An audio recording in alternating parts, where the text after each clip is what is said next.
Bueno, comenzamos con la clase 2 de Fundamentos de la Psicología. Vamos a dar comienzo a la unidad temática 1, que tiene que ver con el periodo precientífico de la psicología.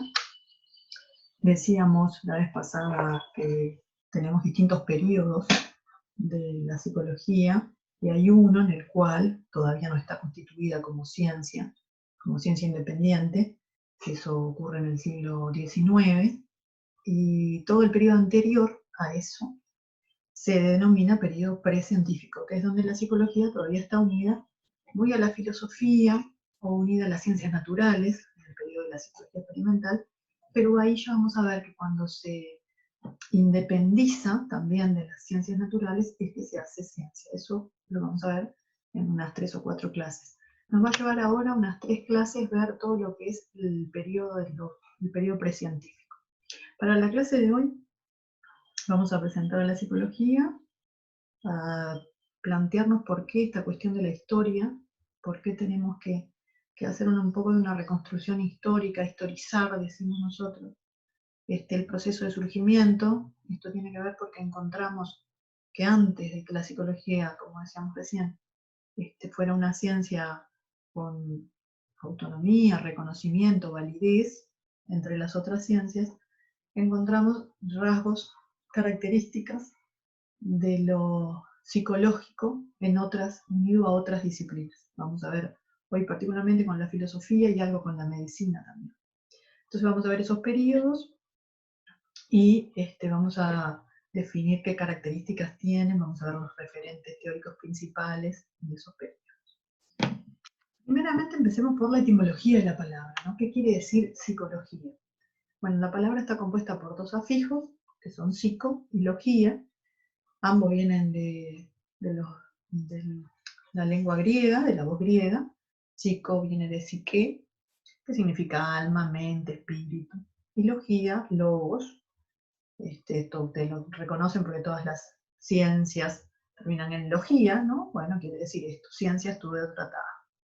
Entonces, logía quiere decir el estudio del alma, la comprensión del alma. O sea que esto es lo que tiene que ver con lo que significa la palabra en sí. Esta cita de este autor, Erich Fromm, sigue un psicoanalista alemán, judío, de origen judío, que después se va a exiliar en Estados Unidos, después muere en Suiza. Fue muy reconocido, se lo reconoce entre las líneas de los psicoanalistas humanistas, sus líneas la humanista. Pero me gustó comenzar con ustedes pensando esto de los orígenes de la psicología con esta cita que hace Fromm en uno de sus libros. Él dice: hubo una psicología premoderna, la cual duró más o menos desde el 500 hasta el siglo XVII, pero que no se llamaba psicología, sino ética, con más frecuencia aún filosofía, aunque se trataba justamente de psicología. ¿Cuáles eran la sustancia y los fines de tal psicología premoderna? La respuesta puede ser sintetizada así: era el conocimiento de la psique humana que tenía como meta el mejoramiento del hombre. Ella tenía, por lo tanto, un propósito moral, se podría decir incluso religioso o espiritual. Esta cita de Fromm me gustó compartirla con ustedes, justamente. Él le llama además psicología premoderna, nosotros le hemos denominado psicología precientífica. Pero vieron que en esta frase, después ustedes la vuelven a leer con detenimiento, pero básicamente esta unión de la psicología a lo ético, dice Fromm, la idea de que el ser humano tenía que mejorarse a sí mismo. Recuerden también, igual ahora lo vamos a ver con los autores que les vamos a presentar, la importancia en la Grecia antigua de la virtud, del hombre virtuoso, del hombre sabio. Entonces por ahí Fromm con esta cita nos invita a pensar justamente esto, ¿no? En sus orígenes, la psicología unida a la filosofía estaba más relacionada a la ética y a la moral. Por eso decimos allí, ¿no? Surge relacionada a la ética, viene de ethos, significa morada, y terminó por señalar el carácter o el modo de ser peculiar adquirido de alguien, la costumbre. Entonces es interesante esta idea de la psicología unida a esto del carácter y al modo de ser, que está relacionado con lo ético. ¿Por qué estudiamos la historia? ¿Por qué les estamos proponiendo comenzar un curso de psicología en primer año? Que esta materia se llama Fundamentos de la Psicología, y la propuesta es justamente ver dónde se origina la psicología. Donde vemos fundamentos, entendemos dónde se origina, pero qué es lo fundamental para entender la psicología, o qué es lo fundamental para entrar al estudio de la psicología. Nosotros decimos que historizamos, interpretamos los hechos para comprenderlos y no solo para conocerlos. ¿Qué queremos decir con esto? No vamos a hacer la historia de los hechos que ocurrieron en la antigüedad, en la Edad Media o en la modernidad. Lo que buscamos es determinados hechos que los queremos comprender, tener una idea de comprender en el sentido de buscarles un sentido a esos hechos, y no solo narrarlos. Decimos por acá, nos interrogamos la relación que guardan las cosas, las ideas, perdón, predominantes en cada periodo con las condiciones concretas en que viven los hombres. O sea, en toda cultura, en toda época, los hombres viven de determinada manera, les pasan determinadas cosas, y entonces, en función de lo que les pasa, son también las preguntas que se hacen, las soluciones que buscan y las respuestas que encuentran. Entonces decimos, toda idea que surja, toda idea de ciencia, siempre va a estar relacionada con las condiciones, podríamos decir, socioeconómico, políticas, culturales y religiosas del lugar, del momento en el que estamos. Entonces nosotros decimos que la retrospectiva histórica nos muestra que lo psicológico precede a la psicología como disciplina autónoma, ¿no? Esto que les decía hoy. Haciendo una retrospectiva histórica, encontrando el sentido en los hechos pasados, nos damos cuenta que había psicología mucho antes de psicología misma como ciencia independiente. Los periodos que les decíamos hoy, ¿no? Vamos a ver distintos periodos. Tenemos el precientífico, que es este que estamos dando al comienzo, que va del siglo V al siglo XVIII, y abarca los periodos históricos de antigüedad, Edad Media y modernidad. Después de eso viene el periodo científico, que lo vemos en el siglo XIX prácticamente. 19 y 20 podría ser. Es el también llamado psicología experimental o psicología de laboratorio. Y después, ya para el siglo XX, ya para el 1900, surgen estas escuelas, que llamamos escuelas contemporáneas, son conocidas así, psicoanálisis, conductismo y Gestalt, son las corrientes que surgen un poco como reacción a la psicología experimental, ¿no? Vamos a ver en psicoanálisis, en conductismo y el Gestalt que ellos plantean una concepción de cómo estudiar lo psicológico bien diferente a la del laboratorio. Entonces eso lo vamos a ir viendo en las clases sucesivas. Acá un poquito esto explica la división anterior, ¿no? En la antigüedad vamos a ver los filósofos griegos que se cuestionan sobre el ser, el conocer y los comportamientos humanos, que eso es lo que vamos a ver hoy. En la Edad Media, ¿qué va a ser importante en esta retrospectiva histórica? Las concepciones religiosas y la relación con la salud y la enfermedad. Después viene el Renacimiento y la modernidad, ahí ya estamos por el siglo XVII, XVIII, XIX, el Renacimiento antes, ¿no? El Renacimiento del siglo XVI. Vamos a ver el desarrollo de la ciencia positivista y la importancia del método. A consecuencia de este periodo, de la modernidad y del positivismo, va a surgir la psicología experimental, que es el periodo, el siguiente, digamos. Entonces, vieron que en esta retrospectiva histórica que hicimos, vamos tomando de cada una de estas épocas históricas los elementos que nos parecen más relacionados con lo psicológico, ¿no? Acá lo que le presentamos es una línea de tiempo. Esta línea de Maslow nos pareció muy rica, muy explicativa de todos los sucesos que ocurren desde el 5 a.C., que es donde nosotros nos estamos ubicando hoy, hasta más o menos, no nuestros días, porque vieron que ahí aparece como la psicología cognitiva en el 1967, pero bueno, vieron que en el comienzo aparecen Platón y Aristóteles, correspondientes a la antigüedad, después San Agustín y Santo Tomás en la Edad Media, Descartes ya como padre de la modernidad, después aparece la psicofísica, que tiene que ver con esta psicología del laboratorio que yo les comentaba hoy. Allí está el 1879, el primer laboratorio de psicología experimental en Alemania. Después el surgimiento de las corrientes, que les nombraba recién, vieron que está el estudio sobre el condicionamiento clásico, que es el de Pavlov, aparece el conductismo de Watson, la Gestalt. Ahí ya está ubicado un mojón en la interpretación de los sueños de Freud, que es de 1900. Ya en el siglo XX la terapia central en el paciente aparece Roger, psicología cognitiva, el existencialismo y la teoría de la motivación.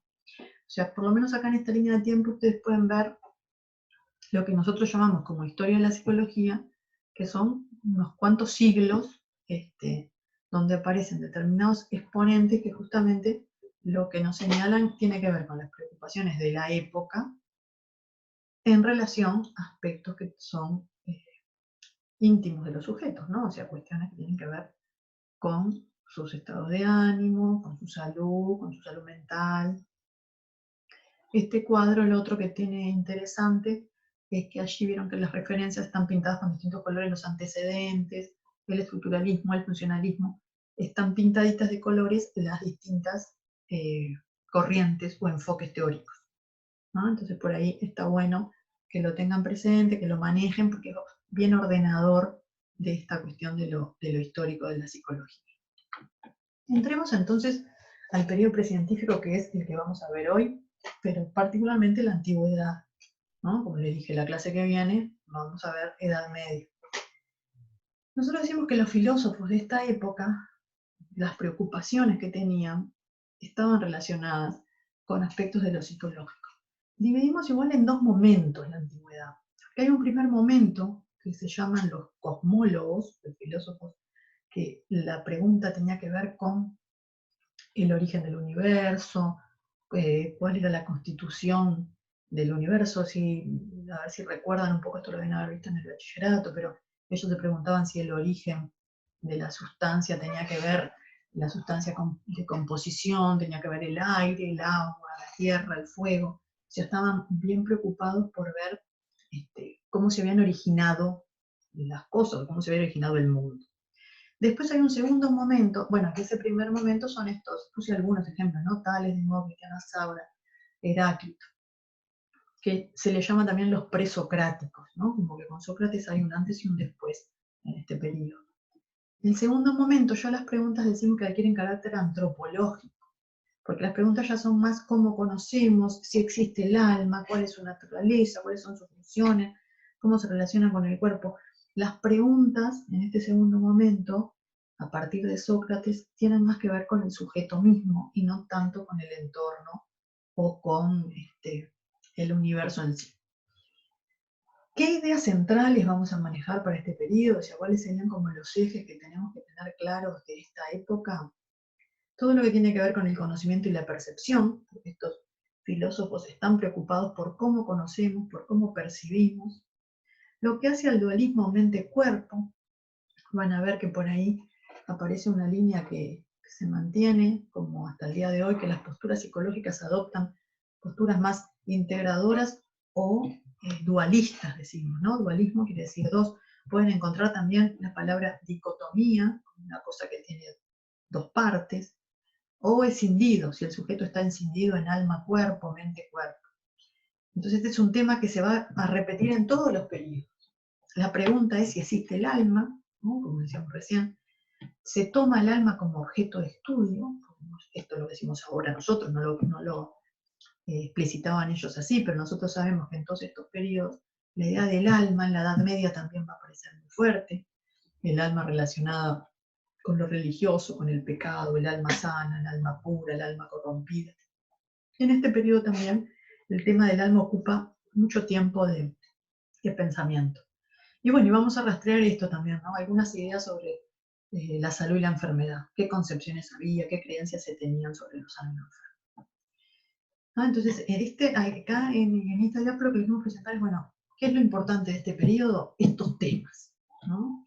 ¿En quién vamos a ver reflejados estos temas? Bueno, por ejemplo, en Sócrates. Sócrates, si algo recuerdan, era aquel filósofo que estaba en las plazas con los jóvenes y que intercambiaba un diálogo con ellos, se ponía como a conversar, de manera de usar el argumento, y que le refutaran sus ideas, llegar a alguna conclusión. El método que propone Sócrates es el de la mayéutica, o dialéctica también se le llamó. Mayéutica, que es en realidad el origen de la palabra, tiene que ver más con la obstetricia, porque la palabra quiere decir arte de nacer, o el arte de dar a luz. Capaz que ustedes recuerdan que la madre de Sócrates era partera, obstetra diríamos ahora, y era la que ayudaba a los partos, ¿verdad? Al nacimiento de los niños. Y por ahí se toma esto de que, bueno, Sócrates en algún sentido lo que quiere hacer nacer es el conocimiento, o el saber, o la sabiduría, ¿no? O sea, como tomar esta idea de, con su conversación, con sus alocuciones, él lo que va haciendo es provocar que el otro, en algún momento, logre el saber, logre, bueno, conocerse, logre saber la verdad, acercarse a la verdad. Sócrates, por otro lado, bueno, estas son dos frases de él, también es muy conocida la frase esta de conócete a ti mismo y el solo sé que no sé nada.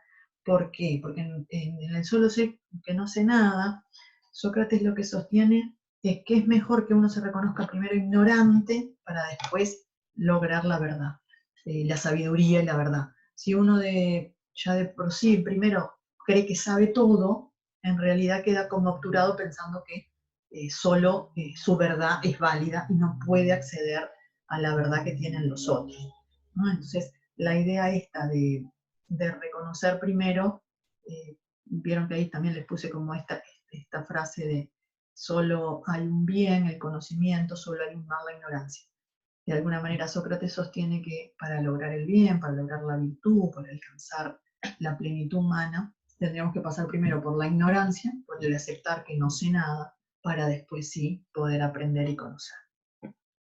Y en el conócete a ti mismo es donde decimos que es como el primer filósofo que se plantea como una introspección, como que se mira hacia adentro, como dice, bueno, hay una búsqueda de saber cómo soy, qué pienso, por eso decimos introspección, como una mirada hacia adentro.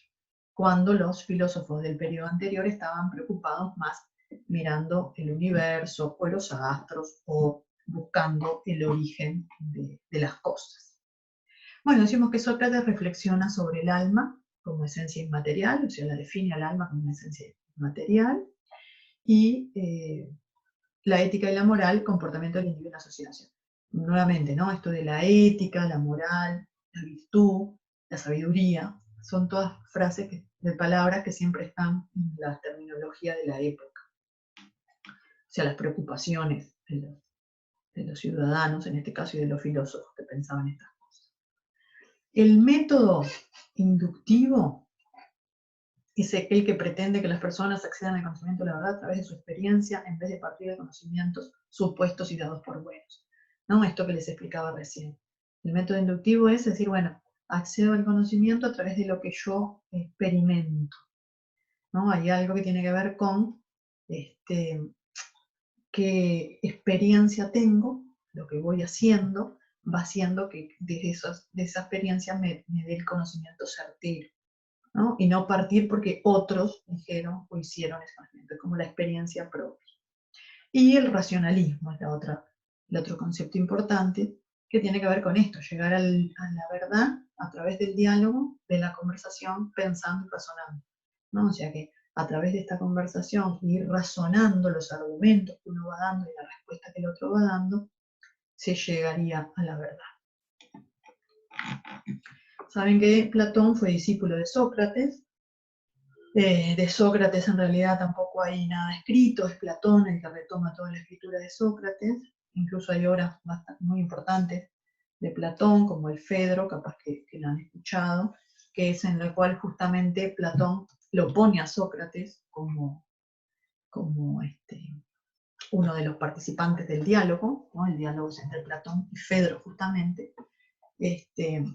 Y bueno, y desde ahí es donde en realidad Platón está retomando muchas de las ideas de Sócrates. En algunas puede haber alguna diferencia, pero en general Platón profundiza las ideas que tiene Sócrates. En realidad el alma, que también lo traía Sócrates así, Platón le agrega esta idea de que el alma reside en el cuerpo, pero porque no tiene como más remedio que expresarse a través del cuerpo. Dice, el cuerpo es la cárcel del alma. Y vamos a ver que el alma está dividida en tres tipos de almas, que ahora lo vamos a profundizar un poquito con uno de los mitos de Platón, que lo vamos a representar. Es una representación que tenemos, que está en internet, la vamos a trabajar un poquito. Pero bueno, tenemos un alma del cual el cuerpo es su cárcel, y Platón habla de dos mundos, el mundo inteligible y el mundo sensible. ¿Se acuerdan de la alegoría de la caverna? No es la idea ahora recrearla toda acá, pero ¿se acuerdan que había en una caverna unos prisioneros que nunca habían salido de esa caverna y en realidad tenían un fuego y en el cual se reflejaban sus imágenes en una pared? Entonces Platón lo que dice es, estos presos allí detenidos ven las sombras como si fueran la realidad, y en realidad son solo sombras reflejadas por el fuego. Si ellos un día saldrían a la luz, ¿no? Si pudieran salir de esa caverna, no entenderían y les sería muy ajeno al mundo de la realidad, porque en realidad estaban convencidos que las sombras eran la realidad. Con este mito, después si quieren lo pueden buscar o recrearlo de vuelta para tenerlo más claro, pero simplemente nosotros lo que queremos es que ustedes se acuerden o reconozcan esta idea de que hay dos mundos, dice Platón, el sensible y el inteligible. El sensible es el conocido a través de los sentidos, se llama doxa u opinión. O sea que el sensible sería ese saber o ese mundo que serían las sombras de estos prisioneros, en los cuales creemos que eso que estamos viendo es, pero no estamos seguros si es la realidad, pero para nuestra vida es la realidad. Platón, el otro mundo que distingue es el inteligible, el de las ideas, el alcanzable mediante el uso de la razón. Entonces, ¿qué está diciéndonos Platón? Que en realidad, para lograr el conocimiento verdadero, tenemos que usar la razón, hacer un proceso de razonamiento, y ahí lograríamos acceder a la verdad o el conocimiento. Dice, la experiencia no es suficiente para justificar el conocimiento del mundo. El mundo real no es la base del conocimiento, sino un mero reflejo. Él nos dice, lo que estamos viendo, en realidad, no es lo verdadero. Lo que estamos viendo es lo que nos da la experiencia que estamos viviendo. En realidad, para llegar al mundo, al verdadero conocimiento, hay que hacer como un proceso de razonamiento para lograr ese saber, esa sabiduría y esa verdad. ¿Qué concepción de hombre tiene Platón?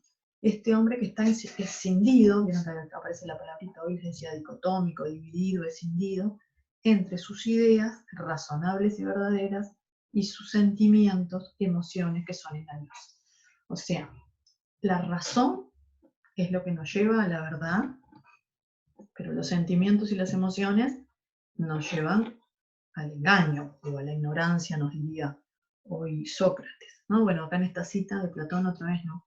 Un pueblo ignorante solo sería gobernado por los peores hombres. O sea, la ignorancia no es la esencia del conocimiento, sino el hecho de negarse a adquirirlo, dice Platón, ¿no?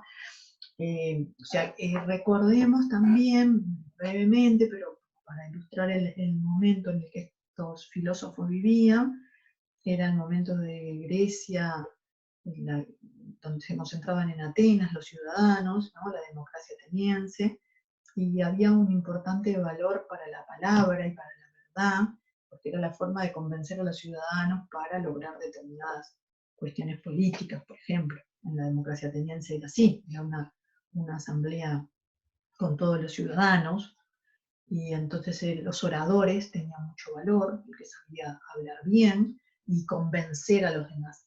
Por eso también tenemos en todo este periodo todo lo que tiene que ver con los discursos, la argumentación, la refutación del discurso, tener buenos argumentos. Y por ahí es que es importante esto, ¿no? La ignorancia es como el que no sabe o el que no busca esa verdad. Y lograr el conocimiento es de un proceso razonado, que además solo lo pueden hacer los hombres que tienen esa condición. Por ejemplo, ellos que son los filósofos, o los ciudadanos griegos que eran los nacidos en la Grecia, allí en Atenas. O sea, había determinadas características, no sé si se acuerdan un poco de de estos temas, pero los traigo a colación porque hoy les decía, bueno, cómo vive la gente tiene que ver con cómo piensa. Acá nosotros entendemos que todas estas ideas están en un contexto de historia que tiene que ver con cómo vivían en la Grecia antigua y cómo pensaban estos filósofos, porque después estaban los esclavos, los hombres trabajadores, no accedían a este conocimiento. Ellos quedaban simplemente en esa doxa, en esa opinión. Solo lo que veían a través de los sentidos creían que era. Acá estamos hablando de que estos hombres tenían como un acceso al conocimiento, que de hecho sí lo tenían, ¿no? Eran muy pocos los que escribían, leían, etc. Y entonces muy pocos eran los que lograban ese saber. Bueno, ¿qué más? Bueno, comentarles esto, porque para irnos bien como a lo psicológico, porque dice Platón que el alma está dividida en tres partes. Esto que se llama el mito del carro alado, porque hay como muchas alegorías usaba Platón para explicar sus ideas. Una es la alegoría de la caverna, que es la que vimos ahí rapidito recién, pero fue muy importante para explicar el mundo verdadero, del mundo no verdadero, falso. Y el mito del carro alado, o el mito del áuriga, lo pueden encontrar también, del carro alado, que tiene más que ver con explicar al sujeto mismo, como una concepción del hombre, ¿no? Esto que yo les puse recién en esta decía, esperen que nos fuimos a la otra, la de Platón, un hombre que está entre lo que razona y entre lo que siente, ¿no? Platón nos define así, como divididos en dos partes, entre la razón y las sensaciones o los sentimientos, podríamos decir. En esta entonces, imagen está representada por el áuriga, es el que conduce, el conductor de este carruaje, que es muy propio de la época, ¿no? Se trasladaban así, se fueron de alguna película incluso, el caballero con todo ¿cómo se dice? Su equipo de batalla y carros tirados por caballos. Bueno, entonces Platón toma de la época esta imagen de alguna manera para expresarnos que el alma, que es la que todos poseemos, funciona de esta forma. ¿Qué dice él? Hay un áuriga, que sería el alma racional. Este conductor es el que tiene que llevar las riendas y saber hacia dónde conduce a esos caballos. Porque, ¿qué pasa? Los caballos tienen un caballo negro, un caballo blanco. El caballo negro le llama el alma apetitiva, el desobediente, el más emocional, podríamos decir. En cambio, el caballo blanco, dice el alma irascible, es el caballo bueno, el obediente. ¿Qué tiene que hacer el conductor? Manejar estas dos cuestiones. Lo que tiene que ver con lo impulsivo y lo que tiene que ver con lo más bueno o el alma que es más ordenada y cumplidora. Entonces, de la mezcla de estas tres almas es como funcionamos.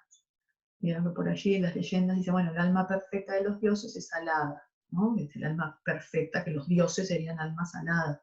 Cuanto más logra alcanzar lo mejor y la virtud, dice el mito, si quieren leer todo lo pueden encontrar por allí, el mito dice, le van creciendo cada vez más alas al jinete, entonces cuanto tiene más alas, más se eleva y más logra ser mejor, ¿no? El alma humana le sigue, pero si pierde las alas, cae a lo terrestre y se une al cuerpo. Por eso, los que tienen el alma perfecta son los dioses, los humanos pierden esas alas y el alma queda puesta en un cuerpo. Es así que no puede manejar a sus caballos ni viajar por el cielo y contemplar bien las esencias. La esencia se logra en los cielos, el hombre terrenal, vamos a llamarlo así, no lo logra, ¿no? Entonces, bueno, cuando muere, el cuerpo, el alma puede ascender o bajar al nivel según cómo se haya comportado. Y dice, bueno, debe estar así 10.000 años antes de volver a su antigua morada. Porque, ¿qué nos dice Platón? Que el alma queda depositada en este cuerpo, pero cuando la persona muere, muere el cuerpo, pero el alma se transmuta en otra persona.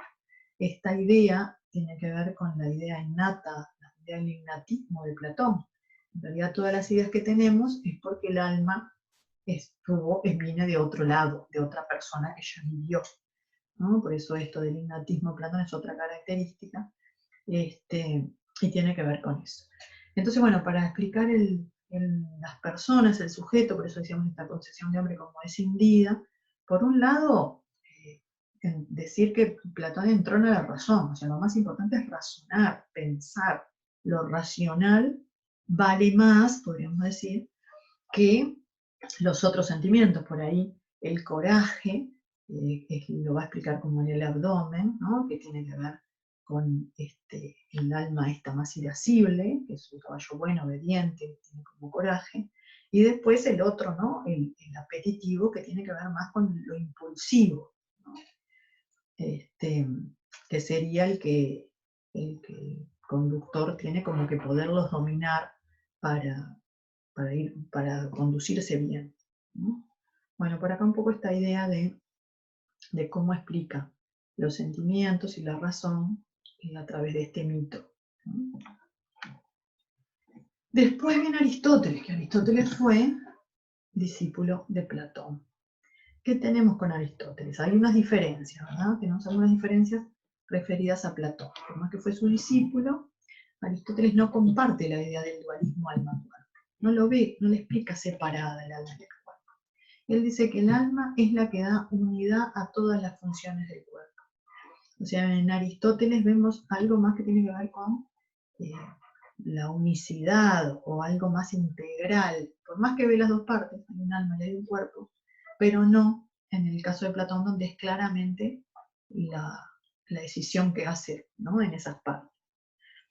¿Qué nos dice Aristóteles? Bueno, ¿cómo conocemos? Jerarquizar la observación y la empiria, ¿no? Aparece otra vez esto de la experiencia. El conocimiento proviene de la experiencia, dice Aristóteles. Yo puse ahí entre ¿cómo se dice? Tabula rasa, entre paréntesis, me salía paréntesis. ¿Por qué? Porque esta idea va a ser retomada después por los empiristas ingleses, allí abajo les puse, los empiristas ingleses retoman las ideas de la tabula rasa. ¿Se acuerdan que la tabula rasa es llegamos al mundo sin nada, sin ninguna idea? La experiencia es la que nos va llenando de conocimiento y de saber cómo funcionamos. Se dan cuenta que es distinto a lo de Platón. Platón decía, venimos con un alma que ya trae la información y esas reminiscencias son las que me hacen conducir. En Aristóteles dice, no, todo lo que somos es de la experiencia. Y después esta idea de materia y forma, también es fuerte en Aristóteles, porque él dice las ideas no pueden existir separadas de la cosa misma, materia y forma van juntas. Y las leyes de la asociación de la mente también van a ser retomadas, son aquellas leyes de la memoria. Nosotros memorizamos por semejanza, contigüidad, ¿no? Porque lo que es parecido, por lo que está cercano. Desarrolló esto de leyes, como leyes que definen la memoria. Y bueno, también para Aristóteles también distingue estas almas. Él las distingue en vegetativa, sensitiva e intelectual. En eso sí hay un parecido a Platón.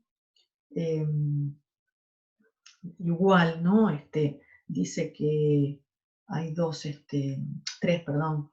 La vegetativa, el alma vegetativa tiene que ver con la vida, el alma sensitiva con los instintos y el alma intelectual con el intelecto y el conocimiento. Así que por ahí habría un parecido. En este cuadrito lo que hicimos es como representarles a los tres filósofos cada uno con sus ideas, ¿no? Y sus diferencias y algunas de sus ideas. Sócrates, Platón, Aristóteles, porque cronológicamente están en este orden, y sabemos que tienen fueron avanzando cronológicamente en tiempo, obviamente, uno fue discípulo del otro, pero hay cosas que alguno amplía, en el caso de Aristóteles, cosas en las que se diferencian de Platón. ¿Está? Así que por ahí creo que este cuadro, que después lo leen tranquilo, lo van repasando también como con los materiales que tienen de lectura, y lo que hicimos fue más o menos tratar de resumir. Acá están los tres tipos de alma, están dichos por Aristóteles. En realidad los autores ahí varían un poco en sus exposiciones. Los dos hablan de los tres almas. En el caso de Platón distingue las tres almas. En el caso de Aristóteles le dice que tiene tres características el alma, ¿no? La característica vegetativa, sensitiva y racional, como dijimos recién. ¿no? Y vieron que dice el alma no es eterna, muere con el cuerpo, en cambio Platón sí, el alma sigue, aunque sea en otro cuerpo.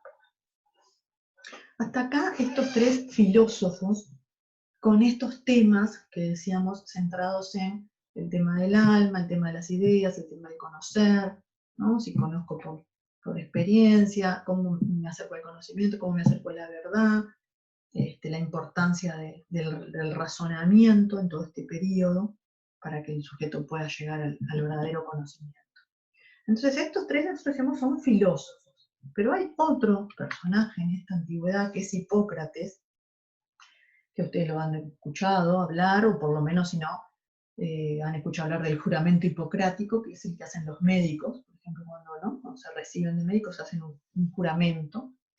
Y Hipócrates no es filósofo, sino que es médico. Entonces un poco lo traemos a Hipócrates porque tiene importancia en el periodo para lo que tiene que ver con las nociones de salud y enfermedad en la antigüedad. En realidad Hipócrates es contemporáneo de Sócrates. Si ustedes después se fijan en los años de nacimiento y muerte, o sea que en realidad están como conviviendo en el periodo, ¿no? Hipócrates y Sócrates. Y hay algunos textos y algunos autores que dicen que algunas cuestiones de Platón, por ejemplo, se ve que leyó a Hipócrates, o algunas cuestiones de la medicina, y Platón las tomó para hablar de sus ideas, en sus escritos, algunas ideas de Hipócrates. Por ejemplo, algo que tiene que ver con la dialéctica, la forma del pensamiento, y eso. Pero bueno, más allá de esto, que es como el contexto que yo les hago para que ubiquen en dónde nos encontramos cuando hablamos de cada uno de estos personajes, la idea de traerles un poco a Hipócrates es por la importancia que tiene para la salud. Y porque en esta salud que Hipócrates nos relata hay cuestiones de lo psicológico, porque la salud, tampoco la salud es mental o física, ¿no? La salud, deberíamos pensar que es una. En realidad vamos a ver que en la historia de la psicología van a quedar muy marcadas la salud mental y la salud física, fundamentalmente en la Edad Media, que es el periodo que va a venir después, ustedes van a ver eso. ¿Qué nos dice Hipócrates? Bueno, por ahí yo puse esto, ¿no? La filosofía y la medicina tenían mucha influencia, obviamente estaban en el mismo contexto y eran disciplinas muy valoradas. Del alma, dice la función reguladora que se modifica constantemente y forma un todo con un cuerpo, ¿no? O sea, Hipócrates dice que el alma es como la que regula todo el organismo y define el cuerpo como una unidad funcional. Él dice, si se desorganiza, se produce la enfermedad. O sea, si el cuerpo y esta alma que tiene se desorganizan, va a ocurrir un desequilibrio en los humores. Porque habla de humores, él define los humores, hay una teoría de los humores, que habla de 4 humores, ¿no? Que serían como 4 sustancias, ¿qué le llama humores? Bueno, como 4 sustancias, sangre, flema, bilis amarilla y bilis negra. Y a partir de esos 4 humores se relacionan con 4 tipos de temperamento. Cada uno de estos humores está relacionado con un elemento de la naturaleza. Por ejemplo, la sangre está relacionada con el aire y tiene relación con la humedad y la calidez. La bilis negra con la tierra, tiene que ver con la sequedad y el frío. La bilis amarilla con el fuego, tiene que ver con la sequedad y la calidez. Y la flema con el agua y la humedad y el frío. Estas asociaciones, o sea, ¿por qué Hipócrates toma esto? Bueno, porque estábamos en el periodo, seguíamos coterráneo, coetario, digamos, así, de la época donde ellos estaban viendo la importancia del aire, del fuego, como decíamos hoy con los presocráticos, ¿se acuerdan que hoy al principio les dije esto? O sea, la importancia de los elementos de la naturaleza. Hipócrates como médico es de los primeros médicos que se plantean la relación de la enfermedad con la naturaleza y la ve como de una causa natural, porque los médicos anteriores todavía veían causas mágicas o mágico-religiosas, ¿no? En aquella época también algunos pensaban que la enfermedad tenía relación con algo de los dioses o con cuestiones más mágicos, y no con la naturaleza. Sin embargo, Hipócrates hace como un antes y un después, una bisagra allí en lo que tiene que ver con la medicina, porque es el primero que empieza a buscar causas en la naturaleza sobre las enfermedades. Por ahí yo le puse, jerarquizó la observación clínica y busca causas externas en las enfermedades. porque él relaciona estos humores, estas sustancias que le llama, que si en un humano predomina el humor sanguíneo, el humor flemático, tiene que ver con algo de la naturaleza y con algo de la personalidad. Relaciona los humores con los tipos de personalidad. Va a definir 4 tipos, ¿no? de personalidad: el melancólico, el sanguíneo, el colérico y el flemático. Sin que tengan que recordar todos estos nombres, y bueno, cuando lean Hipócrates van a ver que habla de estas cuestiones, lo que queremos transmitir es básicamente una idea de salud que es muy importante, porque en realidad ve al sujeto como un todo. Por eso la gran pregunta que nos hacemos al final ¿es una concepción de salud integral? ¿Está viendo el alma con el cuerpo, con la naturaleza? Esto de la anamnesis era que Hipócrates, cuando veía a sus enfermos, les hacía un cuestionario, ¿no? Anamnesis tiene que ver con eso, con el cuestionario, tiene que ver como con la historia, las preguntas que se le hacen al sujeto, como en una historia clínica, como cuando uno va al médico y le empieza a hacer preguntas.